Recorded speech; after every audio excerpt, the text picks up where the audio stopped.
Welcome Virgo to your in-depth weekly horoscope for week commencing the 30th of October.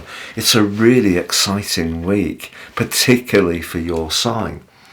But to make the most of this week's opportunities, Virgo, I feel that you've got to really invest in what makes you unique and special, and make sure that you're not using that more critical eye that you have to be too harsh on any part of your appearance or your wardrobe, or be too self-conscious, because Venus, the planet of love, is really blessing you in a big way, forging an amazing link with Uranus, but also a very spiritual connection to Neptune.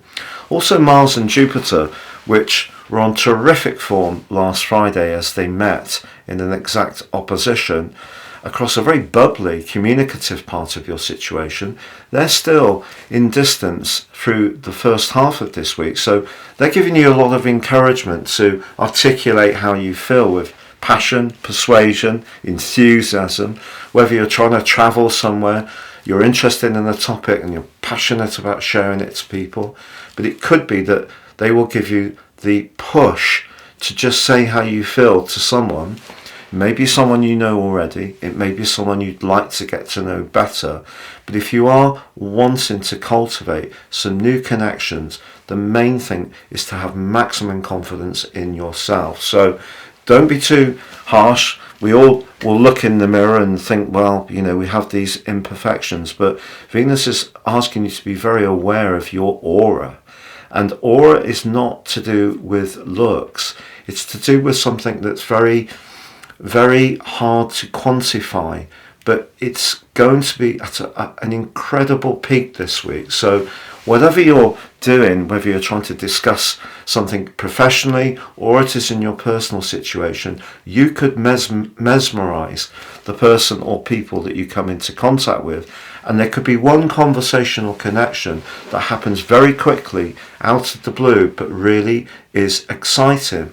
Also Saturn, which has been in retrograde in your sector of relating since the middle of June, which has been really hard going, that goes direct, and that is really something to savour.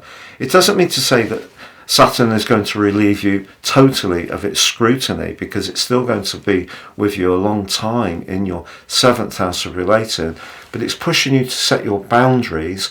But I feel that some of the coldness that you've experienced from others will just ease off a little bit, and you can start working with its more beneficial energies in a way which is helpful to you.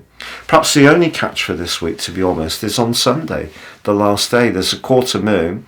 It's a day to stay away from social media. Don't let anyone get under your skin with a careless post or a little bit of gossip. Just stay away from that. I think this is a week for you to focus on what you're thinking about and what's really important to you and what you really feel engaged by, and share that enthusiasm, because you really can impact on other people in a marvellous way. It's all about your self-belief. Now, I'd just like to remind you, if you've yet to order your year 2024 forecast transit report, transits is where the planets in the sky interact with your natal positions. That creates an influence that's totally unique for each person. If you'd like to order it, you'll get the rest of this year free, plus 30% off, and get your life roadmap, your character analysis report, which will give you a much more intimate understanding of the patterns that have played out in your life so far, and learn how to work with them more successfully future forwards. Please see the link below for more.